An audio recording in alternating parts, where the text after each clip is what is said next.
protein is like the magic weapon here, and like the need to kind of obsess over getting an amount of protein that, frankly, I joined this program as a non-tofu, non-edamame. Like, I'd have some quinoa on occasion. I didn't mind hummus, but like I did not eat the power foods that are loaded with protein. And I would occasionally do protein powders, but not on a regular basis. To someone who now I have at least 100 grams of protein a day, and it is super intentional. Like, none of it's accidental. Like, it's like adding in tofu to I add in tofu to anything and everything I can. It's throwing in protein powder. It's having high protein, naturally dense foods. But without that, I think that nothing else would succeed.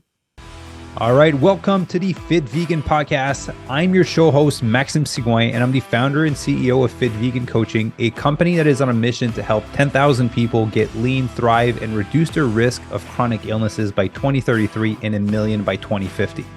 I believe that having a fit, healthy body and mind is the foundation to living an incredible life, and this is what the show will give you if you choose to listen and implement. Enjoy the episode and have a great day. All right. Good morning, everyone, and welcome to another episode of the Fit Vegan Podcast. Today, we have a very special guest, a Fit Vegan superstar, Sofia. How you doing? Doing good. How are you? Good. Welcome to the podcast. I'm excited to have you on. Excited to be here. Yeah. So today we're going to talk about your journey, because so far you've lost like around 28 pounds, and your photos look incredible. I think I posted them like a few days ago, maybe like last week. They look absolutely great. So definitely want to dive into like who you are and kind of what position you were in before you started, because a lot of people that are thinking of taking on transformation, they don't think that they have time. And I know for a fact that you didn't have time before you started, because you were training a lot, you were really busy with work and with life. And so do you mind kind of like diving into that to kind of paint the picture of where you started? Sure. I'll start with time because you did, but then I'm going to walk back a few other pieces as well. So I'm a mom of 3. I work a high profile, high demanding job that requires me to do quite a bit of travel. I manage teams both on the East and West Coast. So I'm constantly in a space where I'm traveling for business. I'm trying to manage my family. While my family is partially vegan, they did not want to go on this journey with me. So this was a space of like managing meals for multiple people in the house for every piece. So that like nothing of this was like easy in a space that was already very, very busy. And I feel like if I can find time for it, anybody can find time for it, because there's not a lot of extra time in the day in my world. But I do want to share just a little bit when you say like where I started from and kind of how I came to this, because for me, this space, it really started with kind of 3 years of frustration. I noticed I was in my mid 40s and I was like, okay, I picked up cycling in the middle of COVID, like a whole bunch of people. I'd already been running for, at that point, maybe 9 years. So I'd been running for a long time. And I realized I was putting, like, you look at my Strava stats, they are fascinating. I was putting down 4,000 miles a year on the bike, over 1,000 miles a year running, like 1,300 miles a year running. And I did appreciate the need for strength training. So I was hitting the weights 3 times a week, which if you add all of that up, 3 days of cycling, 3 to 4 days of running, 3 days of weight training, I was fitting somewhere in my world, like a whole bunch of 2-a-days, a ton of cardio, a ton of activity. And what I saw was my weight going up, up, up. And it made zero sense to me. I was like, this mathematically, like the idea of being in a calorie deficit made a lot of sense to me. And I'm like, I should be in a calorie deficit. There's no way. I'm like, you can't be more active than me. Like, there's no way to fit more things in here. But I've been vegan for a couple years, and I wasn't doing it right. That's what I learned by the time I came to the program. I was kind of in a point of desperation of like, I can't do any more stuff. And I need another strategy, because there's no way to work off or figure out how to like stop the weight gain that I had been seeing. So logically, it sounded like you're doing everything right? Like you're eating vegan, you're eating healthy, you're in a calorie deficit, and you're exercising a lot. So what was your brain going through at first? Like, what was the thought of like, why is my weight going the opposite direction of what it should be going when I'm doing all of these things? It's a huge cognitive dissonance. Is this enormous frustration with how my body was looking and how I viewed myself? I viewed myself as an athlete. I mean, Yeah, I'm a runner, I'm a cyclist, I'm strong too, I'm lifting, I'm doing all of these things, but I didn't look like an athlete in this way that we like to think that athletes tend to look. yeah, Um, and the fact that I couldn't win that way, the fact that my body wasn't responding the way that I wanted to, I felt like I was just a little bit at a loss. That this doesn't make sense. What I'm doing doesn't make sense with how I look. Um, and really, when I reached out to you, I was at a point where it wasn't just that I had been gaining a little bit here and there. It was that I was at a scary high weight for me. I was like, wait, this is a lot of weight for somebody of my height. And this is getting to a point where I'm nervous about like I'm buying up sizes and I'm like, this, yeah. I can't keep going in this direction. Shopping for the wrong reasons, basically. Right, right. Yeah. Was there, again, this may not be the case, but I'm just curious. Was there maybe like, did you ever start to like doubt that your body would be able to lose the weight? Was there like maybe starting to kind of lose faith in like, shit, like maybe I'm not meant to lose the weight? Or it was more like you're pretty determined. It was probably that option of like, hey, no, I'll figure this out. This just isn't the right way to do it. Um, I felt like kind of the tool that I had used to maintain my fitness was not going to help me lose the weight. I realized that this Hmm. really effective tool that everyone always says, right? Like, hey, someone needs to lose weight. You should go, you should work out, you should hit the gym, you should introduce some cardio and don't drink sodas and go vegan. All of those things. I'm like, those are already done.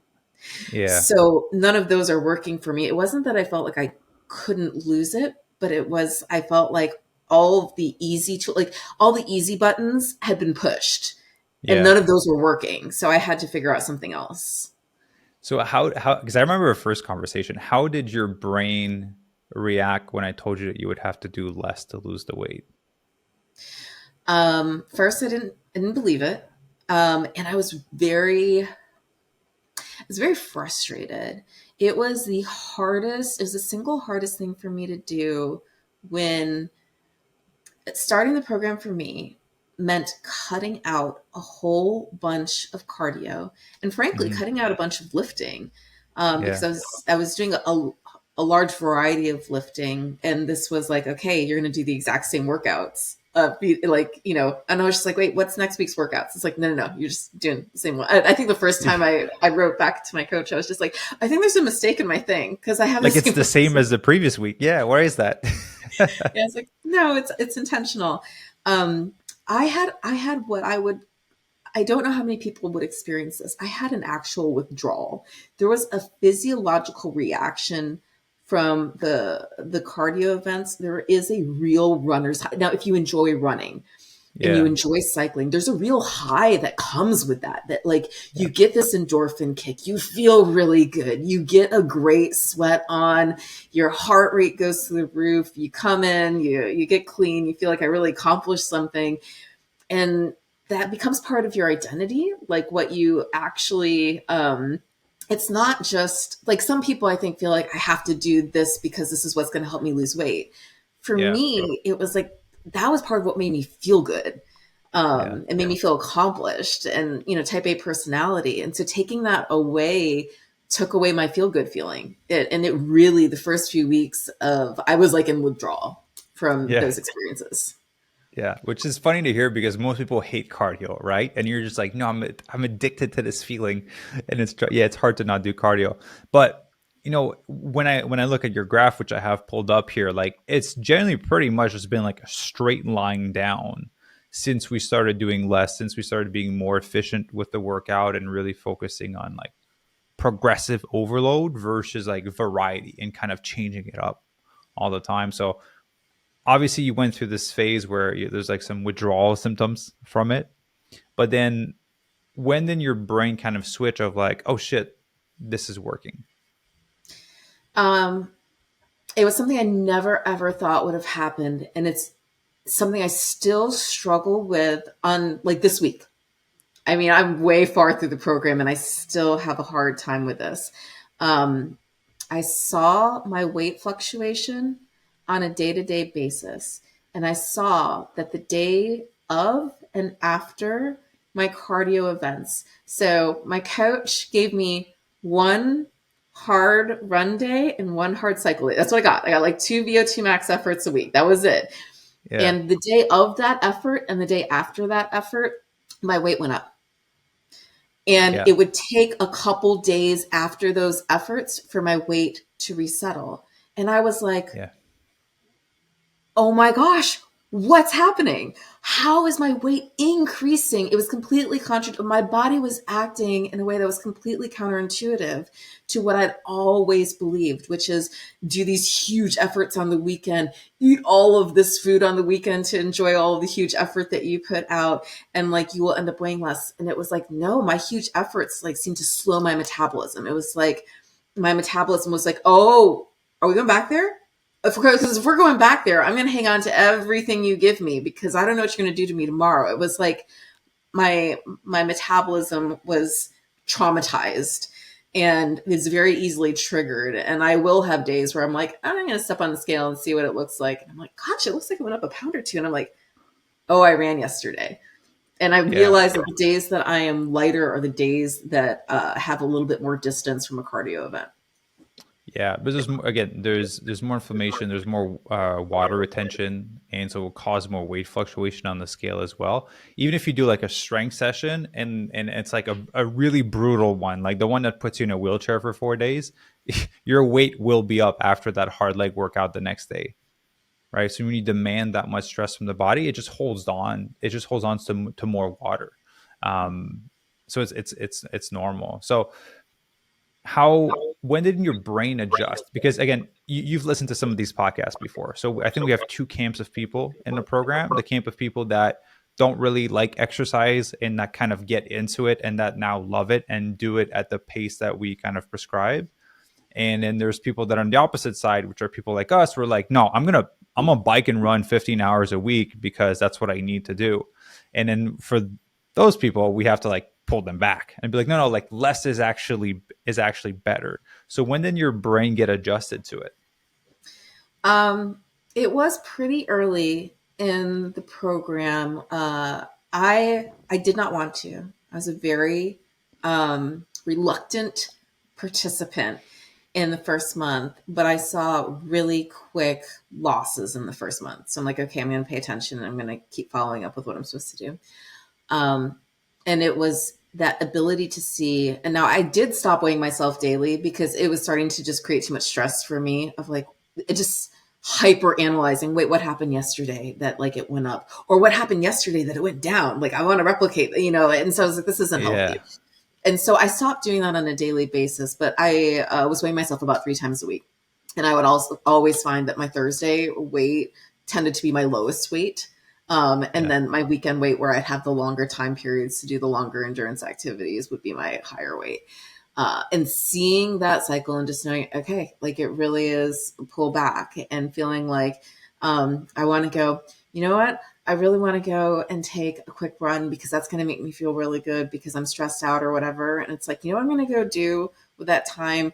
I'm going, I'm going to cut up some tofu and I'm going to like do some meal prep so that I can eat something that I don't have to stress over later and put my energy into what I'm going to eat instead of that exercise piece and seeing that the return on investment of that time. If I spend an hour to go and take a run, or if I spend an hour meal prepping, um, the net benefit for my weight was better in the meal prep versus the run. Yeah. And also just understanding that you could go for a walk too versus running it. And you would get very similar benefits without like stressing the body as much ultimately too, right? It's very like I get it, right? Like I'm just like if I'm gonna go bike, I'm gonna bike hard. If I'm gonna go run, I'm gonna run hard. It's like no, you can just go for like a really casual bike ride and actually it be enjoyable and relaxing, and just kind of enjoy the scenery around. Um, so what are some of the biggest changes that you noticed like physically as you kind of went through this? Because again, you lost like a pretty significant amount of weight. Your photos look great. You got like baby abs coming in. So like what are kind of like some of the physical changes that you saw? And have you gone shopping yet? Um, let's start with some of the changes. So I think the biggest for me was just I mean, I have some. I haven't posted them because I only did like your exact outfit that you do for your pre-post. But I have some like kick butt like workout photos of like, okay, I'm really proud of that. I look like what I think an athlete should look like. I'm Yeah. really happy with the definition, and it wasn't that I didn't have the definition before. And quite frankly, um, I'm not a lot like muscular wise, I'm not a lot stronger than I was. I think it's probably about the same, but the level of fat that was sitting on top of those muscles is gone. So I just Yeah. look different. I look more defined. There's times where um, I was out doing a family photo shoot, and my oldest child was just like, "Damn, look at your back!" Like the way that because I was wearing this dress, I was like opening the back, and it's Yeah. like kind of getting that response or reaction of just being like, "Okay, all of that." And I know because I'm not really lifting a huge difference in the weight, so it's not like I'm like, "Oh, I grew all of this muscle," but it's like you can see it now, Yeah. and that's the real difference. Yeah. Awesome. Did you have to go shopping or did you just kind of like fit in the clothes that you wanted to fit before? No, it's been super fun. So I had been for many years like a size 6. And the reason why I started this program is because it was like, oh, and then there was a summer where I had to get some eights. And then it was like coming into the summer or spring break and I had to take some shorts. And I was like, the eights don't fit. I need to get some tens. What is happening? Yeah. And it was this summer that I was out and I was like, the sixes fell off. Like, so it was getting fours and now getting, and it was like the shocking experience getting twos. I did this huge run trip in Morocco in October and it was kind of an interesting space when you think a little bit about body dysmorphia and how you perceive what you look like. There's points where I still feel like I look kind of fluffy in areas, and it depends on the day and the month and whatever. Yeah. But I remember distinctly being in REI trying on like, I needed to get like some new pants for this like epic hiking trip. And I was just like, okay, the fours are too big. And I was just like, I put on the twos and I'm like, okay, the twos fit fine. I feel like I have like a little extra weight. I'm like, oh my gosh, I'm that person.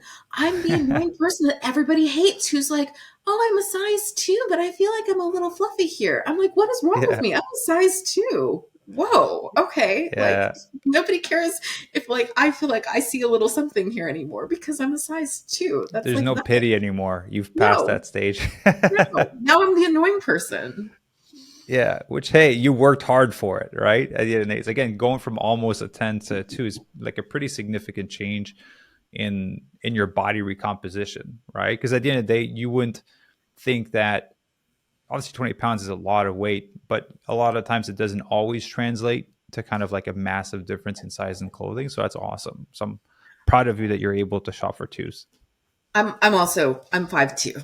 So that 28 pounds and a person of my height is Yeah, a yeah, lot of width. yeah.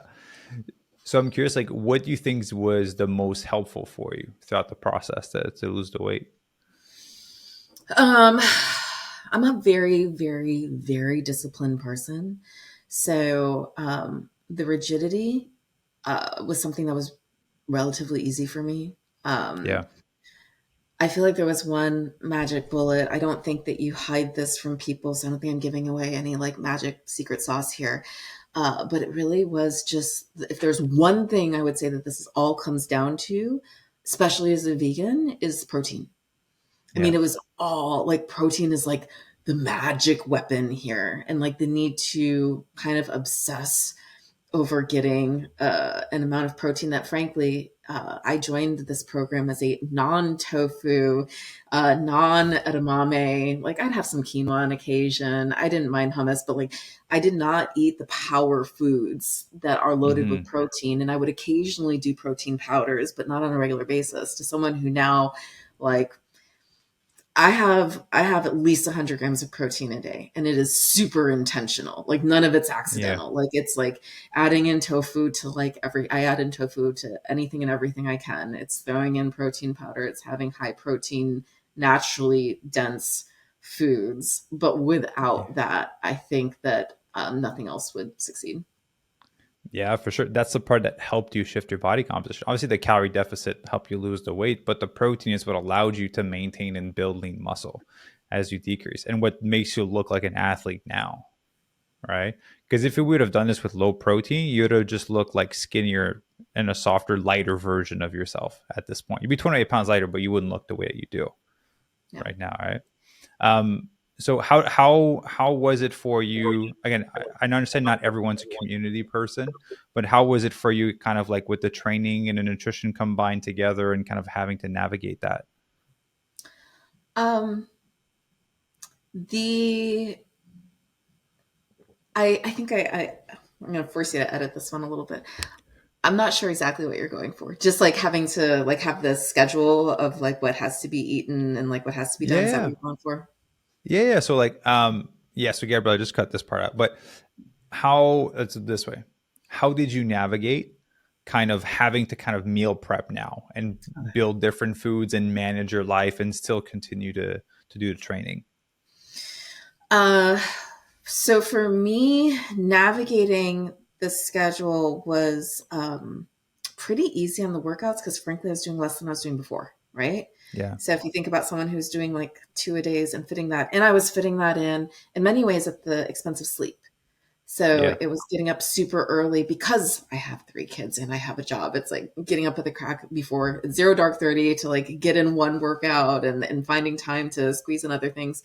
So not having to do that gave me time to sleep, which was really critical. I really focused on sleep throughout the process of this program. Um, the hard part for me, so fitting in like the workouts on the schedule, easy peasy because it was less than what I normally did. The yeah, meal prep. I like fresh food. I do not like to meal prep twice a week and like make food that I will then just like reheat for multiple days. I want my food fresh like day of at least.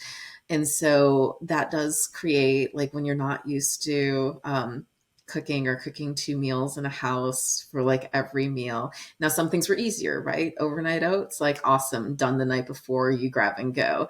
But yeah, some of the lunches, it's like, okay, this, I might just be slow. Some of them took me 20, 30 minutes to make. Some of the dinners took me 30, 40 minutes to pull together. And like when you're tired and you're frustrated and you're getting other people food and having to do that on top, it can create a lot of stress. So I found myself doing things on the weekend or in midweek when I had some time where I would just like, I'm gonna make the tofu or the quinoa or the like anything that I felt like was pretty stable that I could just make and then use later, making some of the dressings yeah, that, it just takes 15, 20 minutes to cut everything up and mix everything.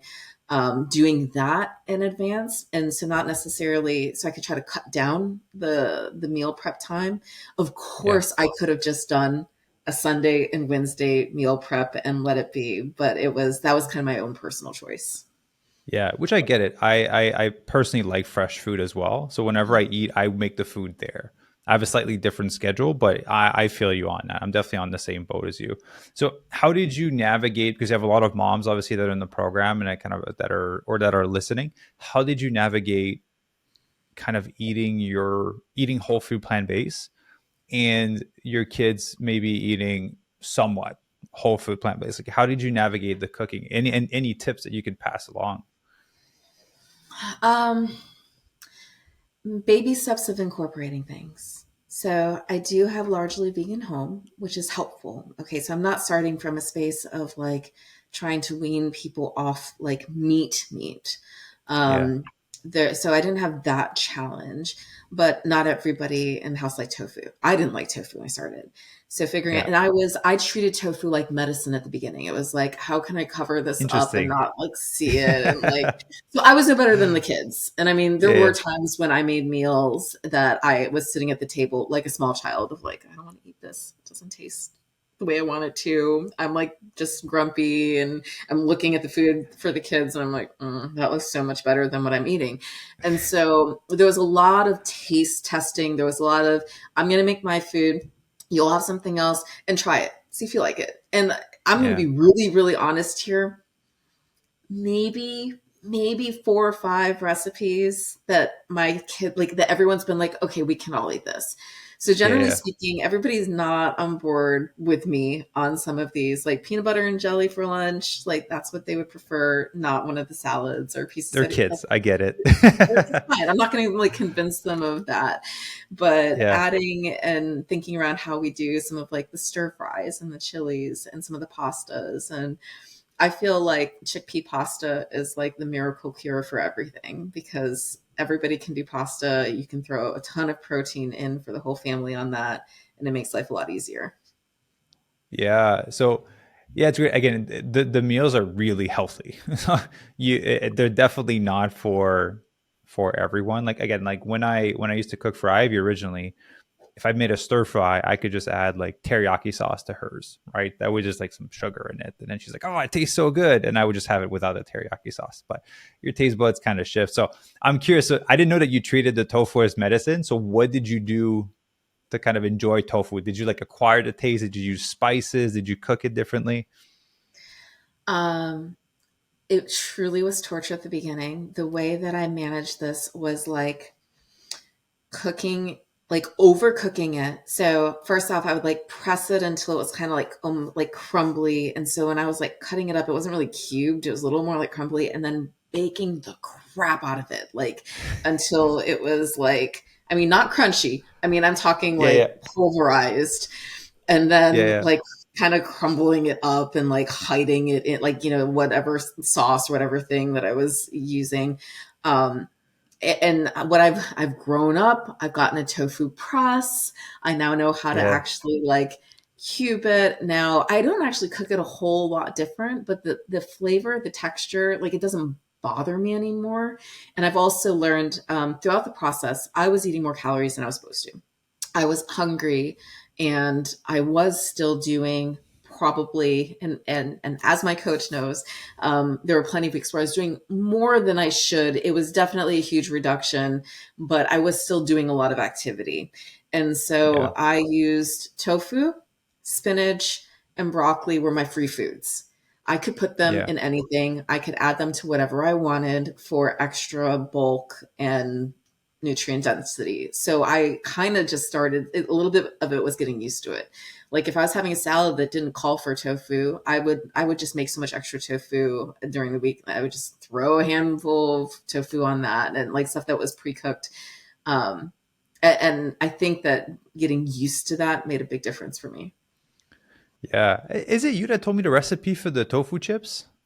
No, It I was have there's never. no, so someone told me that. So do you have an air fryer? I kind of, not a traditional one. I have like one of the toaster ovens that has like an air fryer setting. Oh, okay. Well, I think it might still work, but basically this client mentioned you just cut like a block of tofu, like on the larger side, like really thin, and then you throw it in the air fryer, and obviously they kind of dry up and kind of cook and become crispy, and it's like a tofu chip. And then you can kind of add your spices like paprika, some chili in there, some salt and pepper, and it kind of makes like a little bit of a tofu chip. Um, yeah, so just a recipe for you to try if you want to give it a Cool. shot. Make yourself some tofu chips, and it's kind of Cool. like again, if you make it really dry, you can make like croutons in your salad after, right? Just kind of break it, put it on there, and it's higher in protein. Awesome. Yeah. So where are you at in the journey now? I am I'm officially graduated. So I've finished the formal part of the program. I was let loose into the wild, I think a week or two ago to um I did my own transition plan of basically going through all The way that I manage the meal planning, I would print all of the meals, but I would do it at like a Yeah. 4 to a page because they just are huge. Yeah. So like 4 to a page and go through. And what I did is I went back through every single meal plan and found all of my favorite recipes and printed them in full pages and like made a book of like, Yeah. here are the ones that I'm going to want to keep and use. And so I've been kind of trying to think that now I had a lot of travel over the last few weeks as well, which makes it difficult. But trying to actually think through for myself, it's been fun of like, what do I want to eat this week? And let me plan out like some of the meals that I know I'm going to enjoy, like picking my favorites. Of course, because I'm like newly in the wild, it's like, okay, what was like one of my favorite lunches? And I'm going to grab that one and like what's some of my favorite dinners and grabbing those. Yeah. Um, so that's kind of been fun. I'm also, as far as in the plan piece, I am struggling with that balance because it's winter. I'm a huge winter running's my season. Yeah. I love winter running. I'm a cold weather runner, and so trying to find the balance between don't go down the bad path again. Like don't get too caught up into that world, so I don't lose my gains. Yeah. Well, ultimately, you're in a better place now, right? Because you've lost the weight. And kind of once you sped up your metabolism, you're in a better place to do performance based training, right? So that's the main part. Like I think we talked about this originally when you joined. It's like it's really hard to train for performance and to decrease your body fat because decreasing your body fat requires you to treat your body differently and fuel your body differently. That is not conducive to performance.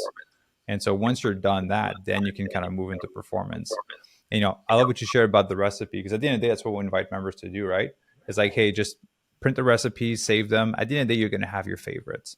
We kind of purposely give you guys a bunch of different ones because you're going to pick out what you like, right? A one that you don't like, someone else may like, and it may becomes their favorite and kind of vice versa. So I'm happy you've built yourself a little book of your top recipes. So how has it been for the past 2 weeks, kind of managing the nutrition and the training in the transition, Oh, I don't know if I'm doing it super well. I'm trying. The food piece has been fine. I think which is the important one? it's the important one. I think I've been a little bit like a kid that got dropped off at college. It's like because I've been released to the wild, like I'm doing a little bit of everything. Like I do need to settle down and focus. I do have a lot of workouts from a prior trainer that I used to follow for like a month pack, like an actual set. And that was one of my plans to go back to, but I've been kind of like, it's leg day. I can do whatever I want with my leg day to day. Like, Yeah. I haven't done it in a minute. And so I've been a little bit like sporadic, I would say. Like I did a 21-mile run on Sunday. Like I'm just kind of doing like kind of fun things or things that I've been wanting to do and haven't been able to do or weren't specifically in my plan. Yeah. So haven't enjoyed as much. So I think that that's been a little fun. But I know like this, like, okay, you got dropped off for your first week at college and you're like running around doing everything kind of like a crazy Yeah. person. That will settle down. I will start Yeah. like, figuring out, okay, what's going to be like a reasonable long-term schedule and routine that's going to work well for me. Yeah. It's normal, right? It's a normal response. When I finish a cut, when I finish a training phase or something, I'm like, I want to either not train or do something else for a bit, right? And then you kind of have your fun and then you kind of revert back to the basics. So the basics would be, hey, continue to do your strength training, continue to eat whole food, plant based, and then, continue to do the cardio that you enjoy. So don't worry about it. It's a very, very normal thing to do because again, you put a lot of effort losing 28 pounds and it required a lot of focus from you where you had to make certain, I would say, like choices that maybe weren't what you wanted to do, but you had to do them to get the outcome that you wanted. Now that you got the outcome, have fun for a bit. And then once you're ready, you're going to be able to come back. Yeah.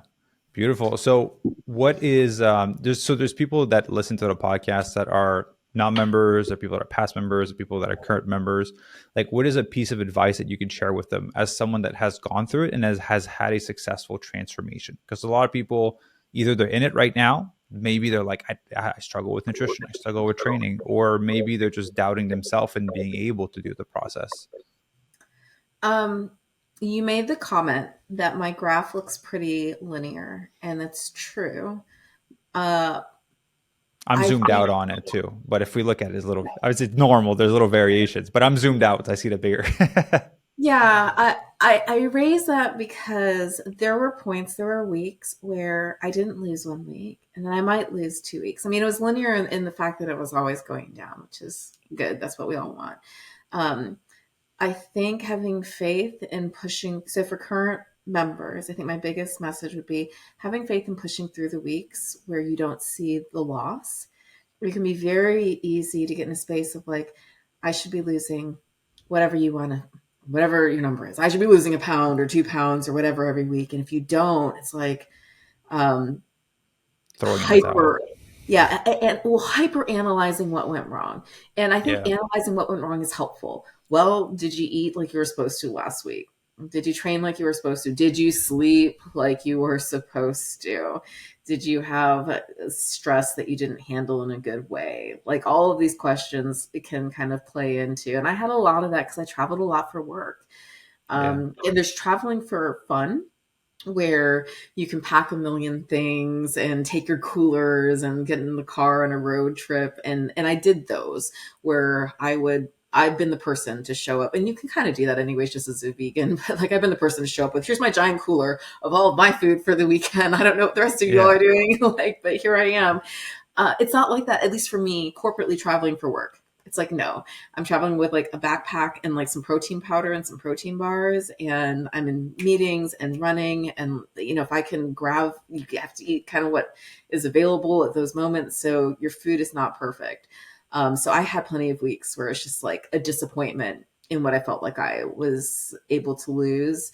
Um, and I think not feeling disheartened by that, understanding, okay, well, what happened last week? Okay, maybe I didn't sleep well. Maybe I wasn't great on my protein intake. You know, maybe I was eating too late at night and it was impacting my body's ability to recover and get good rest overnight. And it Yeah. was like my metabolism, maybe all of these things. It's like, well, can I do better? I know you like to say when the next meal. For me, it was very much in a week space because we kind of look at weekly measurements. It's like, can I do better next week?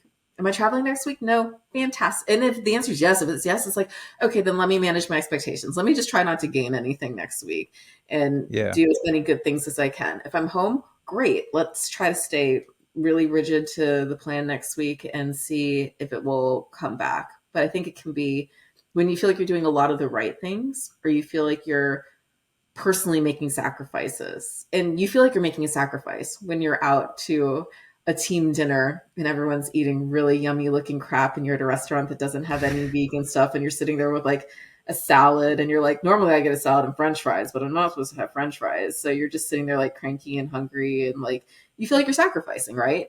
So Yeah. it's like if you feel like you sacrifice and don't see a payback for that, it can be very disheartening in the moment.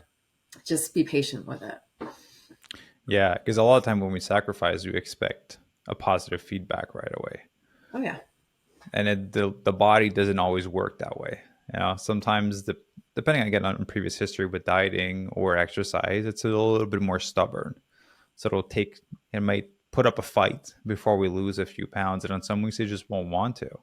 And so, yeah, that's a great piece of advice for sure. Because, yeah, it's not a perfect journey, right? Like I said, like if I zoom into the graph, we can see the fluctuations. But if you zoom out, it looks like a pretty straight line going down, right? That's why you got to look at it from the bigger picture. Because on a day-to-day basis, you just feel like you're on this roller coaster. Like you said, you try weighing yourself every day, and it's like I'm up and then I'm down, and I'm up and then I'm down, and you're like, shit, what is happening? But then you zoom out over a month, you're like, oh, I lost like 5 pounds. So then you can see the progression. Yeah. All For right. real. So, question for you is: was this whole process worth it for you? Remembering kind of where you were at, where you originally started, where you were doing, again, all this exercise, you're doing everything right, basically, but the body wasn't moving. So I had a choice at the beginning of 2023. I was coming back from uh, in my mind, catastrophic injury as an athlete. I had a ruptured hamstring, completely pulled off my hip, and had to have surgery to reattach it totally immobile for 6 weeks, had to relearn to walk. So very, very tough injury to come back from.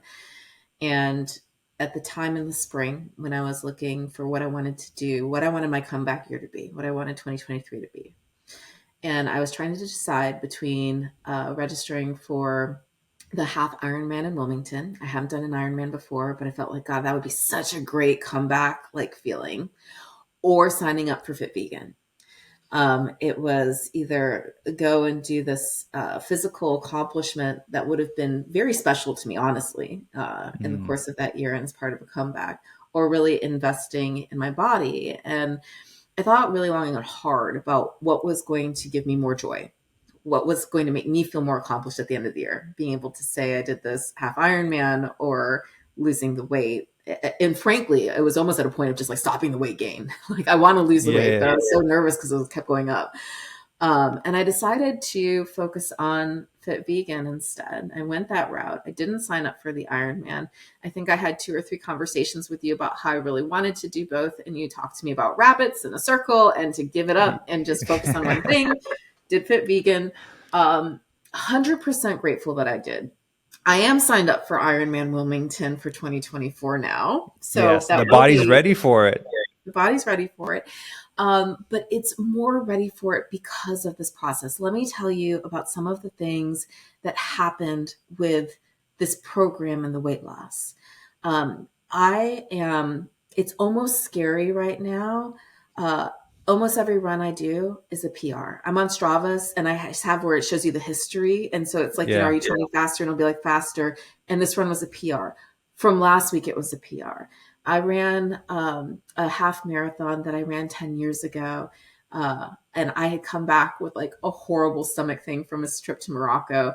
I mean, I literally ran that race with a pack on with an extra pair of shorts because I'm like, there's no way I'm making it through this thing. Like yeah, I was a mess and I PR'd that race, my fastest half marathon ever. Sick. yeah. I came back 2 weeks later for Thanksgiving half marathon and cut my PR by 7 minutes. Like blowing it out of the water. And a lot of it's the weight loss plus the muscle gain. So it's like I have the same strength, but just a lighter body to move Yeah. across. I'm seeing the exact same thing in my cycling. My heart rate is going down while my power is going up. I'm getting increased fitness. I went from, when you look at like a VO2 max, my VO2 max before all of this was 36, I think 35 or 36. And now my running VO2 max is a 44 and my cycling VO2 max is a 47. Like That's out of the awesome. water performance increases over the course of this program. So like because that running and cycling were so important to me, I am able to do them in a much healthier, easier way now, both weighing less and having like that strength proportionate to my body. Yeah. Well, I'm excited for you because once you do that half Ironman, it'll be a much better time than if you would have just done it in 2023. And you're going to feel so much better at the end. And, the beautiful part is that you now get to keep this body after the race. Because if you would have just done the race, you would have still had the weight issue that you wanted to lose, right? Not taken care of. Now you get to go and have fun and you get to go and do races and you get to like again increase your performance. So I'm very curious to I want you to like message me when you do your first race. I want to know what your time is. Yeah, that'll be fun. It definitely would have been like a crawling across the finish line before. And I think this one's going to be something I feel like I can be proud of. Yeah, it's the analogy of chopping the tree, right? You want to spend like 75% of your time sharpening your axe and 25% of your time cutting down the tree versus trying to put down a tree with a dull axe, right? We've sharpened you. Now you're just ready to go. It's the easy part now. It's still hard. It's a half Ironman, but it's the easy part. The body's ready for it. Yeah. Yeah. Awesome. Well, Sophia, just massive thank you for taking the time to jump on the podcast and sharing your wisdom and sharing your story. I know people are going to be inspired by it, and I know it's very brave of you to talk about slowing down a little bit because as a type A's and overachievers, it's a very hard thing to accept that sometimes doing less can be the most productive thing. Shit, I'm still learning that lesson. So I'm happy that you learned it from a physical standpoint. And yeah, I always like to end on words of wisdom. So any words of wisdom that you'd like to pass off from the audience now being on the flip side of having reached your goal? I would say protein and patience. Honestly, those two things. Like be patient with yourself. If you again, you said there's two different types of people. If you're that type A, if you're like me, have patience with yourself. It may not all of the work you put in may not pay off as in the exact time frame that you expect it to, but it will all pay off. And if everything else goes wrong in a day, like just get the protein. Like focus on that over anything else. Like protein and sleep. Yeah, sneaking that tofu everywhere. You ever had oatmeal and tofu together? I have not. No, it's actually pretty good. You don't taste the tofu, and it adds a lot of volume and it adds a ton of protein to it. I learned that when I was living in Mexico. I just never Cool. thought of combining the two of them. But yeah, Sophia, thank you very much for jumping on the show. I'm excited to hear about your race once you do it, and yeah, hope you. I would say massive thank you to everyone listening, and hope you have a great evening. Awesome. Thanks so much.